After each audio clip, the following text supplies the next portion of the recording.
Halo, halo. Apa kabar? Senang sekali ketemu dengan Anda semua ya. Cuacanya mendung-mendung di sekitar tempat saya, tapi tetap aja panas. Saya kira di seluruh Indonesia juga suasananya, cuacanya juga panas dan sepanas suhu politik kita dalam pekan-pekan ini. Begitu ya, Bung Rocky ya. Iya, semua orang kena suhu panas nyari oase itu. Lalu Hmm. Pak Ya. Jokowi sebagai kepala kampung mengundang Mm-mm. ke sungai, Nah, seolah-olah di situ air jernih. Tapi ada pepatah bilang begini nih, nah. you may lead the horse to the water, but you cannot make it drink.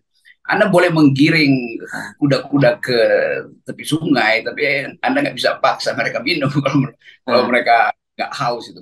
Itu juga yang dilakukan Pak Jokowi sebenarnya, menggiring kuda-kuda ini seolah-olah mereka haus. Padahal semua mereka itu nggak perlu sungai sebetulnya karena jelas Prabowo nggak perlu minum karena dia Hmm. nggak haus tuh. Jelas Erlangga juga demikian. Jadi warawiri Pak Jokowi justru menunjukkan bahwa Pak Jokowi ingin tadi berupaya untuk memetakan kembali. Padahal kuda-kuda ini udah liar, udah kemana-mana tuh.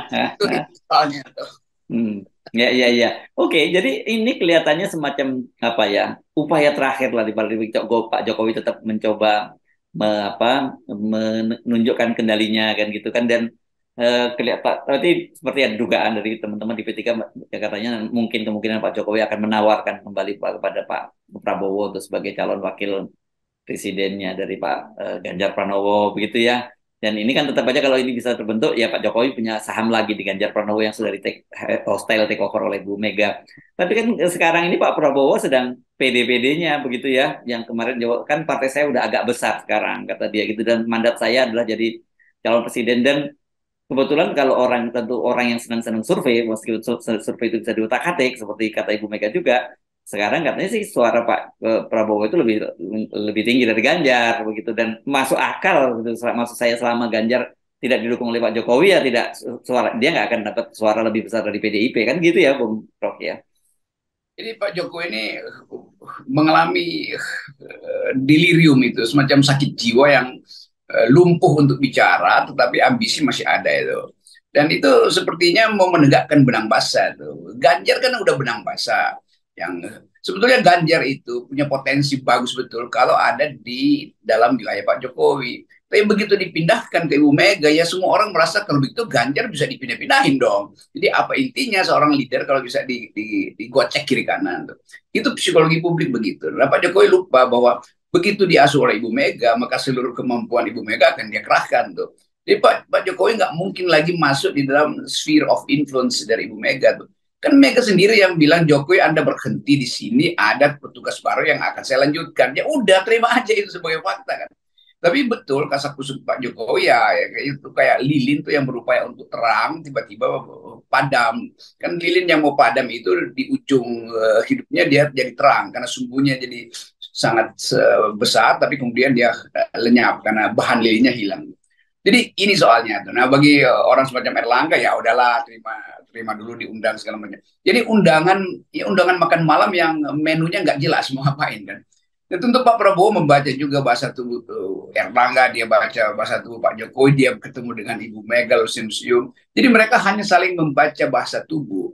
Yang nggak yang tidak bisa yang tidak perlu lagi dibaca bahasa tubuhnya lah Jokowi. Karena bahasa tubuh Jokowi makin lama makin makin hilang auranya tuh. Nah itu yang saya terangkan. Kalau Pak Jokowi itu mau jadi negarawan, dia bilang aja saya lepas semua ini pada kehendak publik, pada kehendak aturan, pada konstitusi itu. Ngapain di ujungnya masih ngaco-ngaco? Jadi bagian ini yang saya kira sebaiknya Pak Jokowi lakukan semacam uh, tirakat untuk melihat dirinya tuh apa sebetulnya. Dia mau terus berupaya, dia masih punya sabdo bandito ratu, iya, tapi kalau dia justru keluar dari politik. Selama dia dalam politik, dia dianggap sebagai orang yang kayak kebingungan, tapi mau ambil benda apa aja yang lagi hanyut, termasuk batang kayu yang kosong sebetulnya tuh, atau ember bolong. Tapi itu intinya kan merendahkan moral beliau kan. Jadi integritas Pak Jokowi makin lama makin hancur. Itu yang saya sayangkan tuh. Mental semacam ini kan mestinya nggak ada pada orang semacam Jokowi yang udah 2 periode tuh. Kalau 1 periode bisa itu, tapi 2 periode. Mestinya dia udah nulis buku, pengalaman kecil di istana, aja Ibu Iriana untuk bikin refleksi dengan anak-anak, apa yang mau kita tinggalkan pada bangsa ini. bukan meninggalkan kasakusuk itu intinya. Tapi sebelum kita ngobrol lanjut, ini saya mesti penjelasan dan jangan sampai dipelintir tadi ada nyebut delirium semacam sakit jiwa nanti dibilang Anda menuduh Pak Jokowi sakit jiwa kan maksudnya bukan itu ya itu apa ya lebih pada soal bahasan akademis saja gitu ya Bung Rocky ya. Iya, secara akademis, seorang yang gugup dan gagap itu di dalam ilmu psikoanalisis disebut delirium. Nah, Oke. kita mau itu sebagai keterangan. Kan nggak bisa kita bilang Pak Jokowi tidak delirium. Artinya Pak Jokowi sangat tenang, sangat stabil. Lo faktanya dia kasakusuk Ya, itu ya, ya, itu ya, ya. pertanda gangguan kejiwaan sebetulnya Oke. tuh. Oke, saya terusin lagi kalau gitu, lanjutkan lagi. Setelah Pak Jokowinya dulu sebelum nanti peta-petanya ya. Karena begini, Anda tadi menyebut soal Sabdo Pandito Ratu. Ya memang ada dalam dalam kalau kita ngomong coba menyelami pemikiran Pak Jokowi ya sebagai dalam khasanah pemikiran kosmologi Jawa gitu ya. Kan orang biasanya kalau jadi raja atau ya presiden itu kan kalau zaman Jawa sebenarnya raja itu kan dapat pulung gitu. Ini kan pulungnya sudah berpindah dari Pak Jokowi dan kemudian kalau Sabdo Pandito Ratu itu sering disebut sebagai Idu geni. Idu geni itu artinya apa? Lidah apa ludahnya itu api. Jadi apa yang diomongin itu bisa terjadi terbakar. Ini kan udah nggak ada lagi sama Pak Jokowi gitu ya. Iya, sabdonya masih ada, tapi Ya, kepanditannya yang hilang kan. yes, yes, yes, ya. Sabda itu baru disebut bersabda artinya ada situasi kepanditaan dari sang ratu itu sang raja.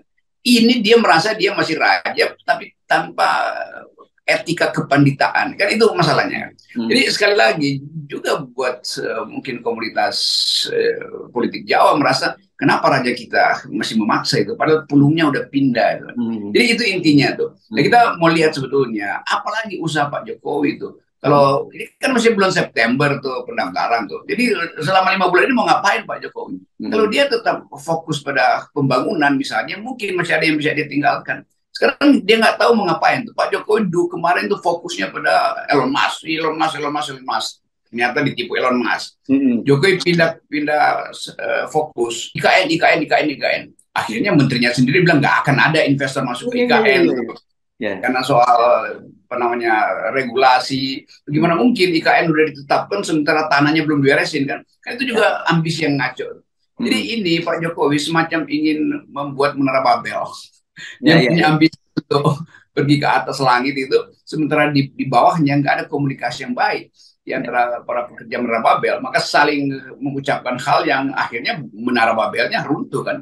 ya, ya. Itu bahaya itu kalau kehilangan kepanditaan di dalam upaya mengucapkan sabdo sang ratu. Iya, iya.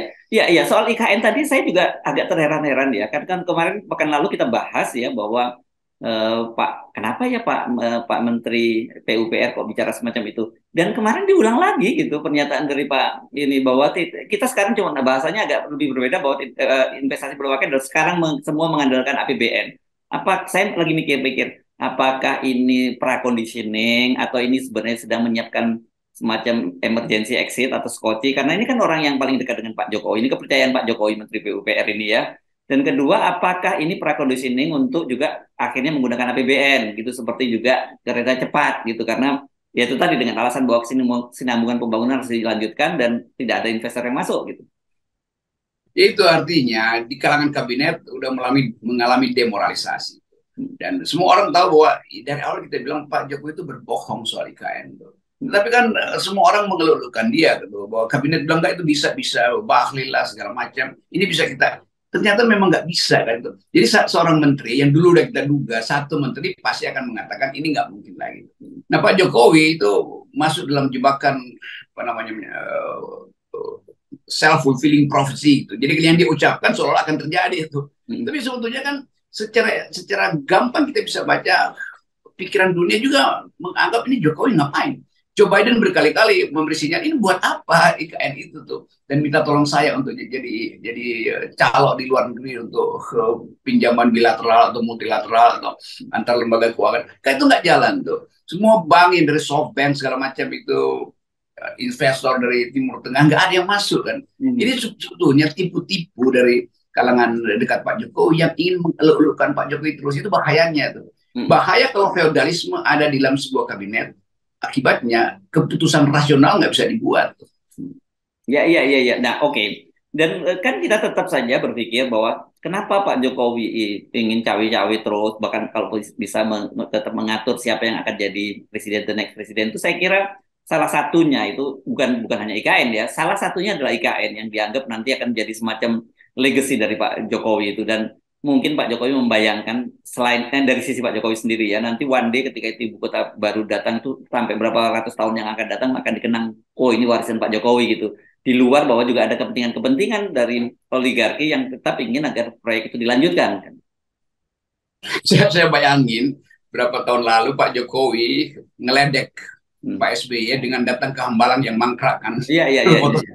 Hmm. Hmm. Bayangin nanti 2 minggu lagi SBY atau anggota Demokrat datang ke IKN dan foto-foto di situ, di mana bahkan beton awal pun nggak ada, itu yang ada gali-galian yang nggak diterusin, kan nanti saling ledek-ledekan kan. Jadi Hmm. Demokrat pasti akan ngeledek juga karena Jokowi pernah ngeledek SBY kan. Mana tuh Hambalang mangkrak tuh. Sekarang yang terjadi sebaliknya tuh. Bukan Hmm. sekedar Hambalang yang cuma pusat olahraga. Ini adalah ibu kota yang mangkrak. Jadi apa namanya itu ibu kota mangkrak, dari IKM jadi IKM, ibu kota mangkrak. Oh, tapi jangan salah loh Bung Rocky, kalau dari laporan Pak Kepala Bappenas Pak Suharto Monoarfa itu sudah 26% loh itu selesai di IKN itu. Jadi udah bukan galian lagi, udah ada bangunan-bangunan. Nah, itu lebih serem lagi menurut saya kalau ada bangunan-bangunan besar kosong di sana nanti.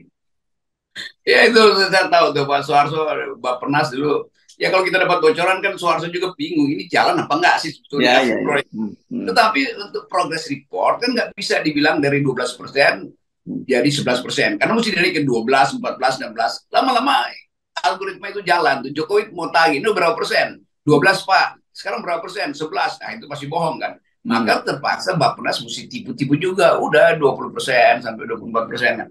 Jadi kemajuan itu hanya ada di dalam upaya melaporkan progress report supaya presiden senang. Jadi terlalu lama presiden dibodohin sebetulnya oleh stafnya, tetapi juga stafnya nggak punya cara lain karena menganggap presiden memang ingin dibodohi gitu. Kan Hmm. ini intinya. Sampai Hmm. akhirnya seseorang yang dari dalam kabinet yang mengerti betul duduk perkara ini mengucapkan bahwa ini nggak mungkin jalan tuh. Jadi Hmm. kita mau berterima kasih pada siapa? Ya berterima kasih pada Menteri PUPR yang pada Hmm. akhirnya mengatakan bahwa memang nggak bisa jalan. Hmm. Apakah Menteri PUPR pertama yang bilang bukan itu uh, Faisal Basri dari awal udah riset itu, Said Didu riset itu tuh. Hmm. Rizal Ramli apalagi. Jadi semua ekonom Indonesia itu meriset itu bahwa itu nggak mungkin jalan. Secara ekonomi nggak bisa, secara ekologi juga nggak bisa kan. Jadi Hmm. faktanya bahwa kebijakan selama Pak Jokowi itu betul-betul didasarkan pada ambisi, bukan karena rational calculation. Hmm. Apalagi internasional, dunia internasional yang dianggap, oh Pak Jokowi bilang waktu itu semua lembaga itu udah ada 120 MOU untuk masuk ke Ya, IKN. Batal kan?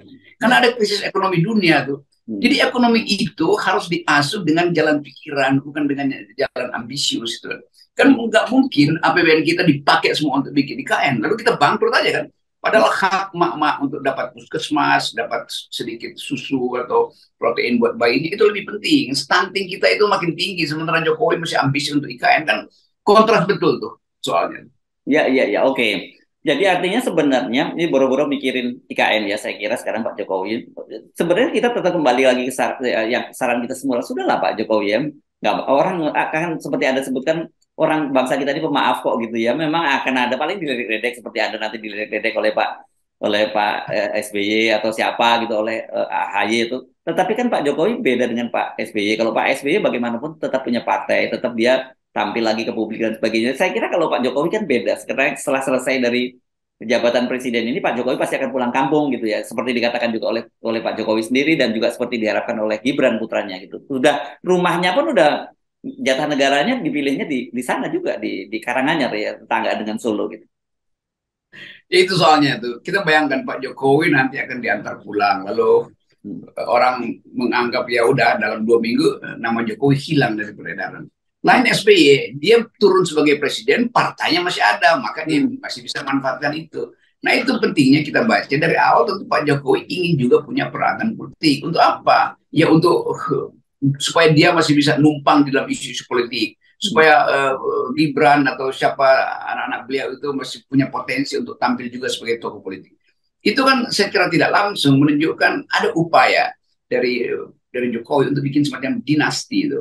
Jadi dalilnya di situ tuh. Kalau Megawati nggak peduli mau turun nggak turun, dia masih punya PDIP, dia masih bisa setir semua hal.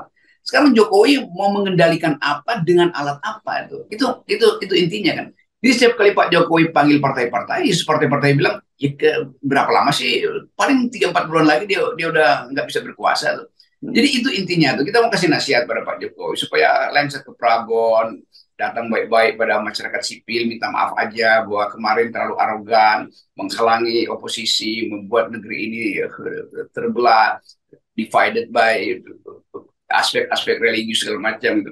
Jadi itu yang saya inginkan, Pak Jokowi tampil sebagai negarawan di ujung pemerintahannya. Saya misalnya bayangin, ini masih ada 4 bulan efektif. Setiap bulan Pak Jokowi kasih public address. This is my mission, this is my speech, kan begitu kan? Saya mau ucapkan sesuatu pada bangsa ini nih, tentu dengan dalil yang sederhana bahwa dia ingin bangsa ini melanjutkan sesuatu yang mungkin bukan yang dia rencanakan. Kan itu kalimat itu bagus kan? Ya, oke. Tapi begini ya, saya mesti agak beda pendapat sedikit dengan Anda soal nasihat ini. Yang saya kira ini nggak mungkin dilakukan, karena Anda tahu Pak Jokowi bukan tipikal orang seperti itu, bukan orang yang bisa merangkai kata dengan bagus, bisa menyampaikan narasi dengan baik semacam itu, karena itu kan perlu baca-baca buku yang tebal tuh, Bung Rocky, untuk menyampaikan semacam itu. Ini sebenarnya ada usulan yang menarik ini. Ini terjadi, ini real nih, Bung Rocky. Jadi Pak Jokowi itu rencananya hari ini akan ke Lampung gitu ya. Kita tahu kemarin kan geger Lampung yang jalanan hancur segala macam. Tiba-tiba kemarin netizen rame-rame mengunggah foto-foto bagaimana dinas pekerjaan umum di sana dan gubernurnya semua turun memperbaiki jalan-jalan yang akan ditinjau Pak Jokowi.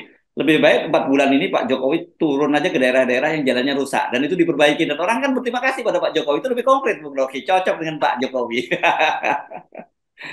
Ya artinya Pak Jokowi mendengarkan netizen kan. Ya, Itu ya. artinya mau netizen akan posting jalan rusak. Kalau Pak Jokowi bingung sendiri, loh yang gue bikin kita kenapa dong kalau gitu?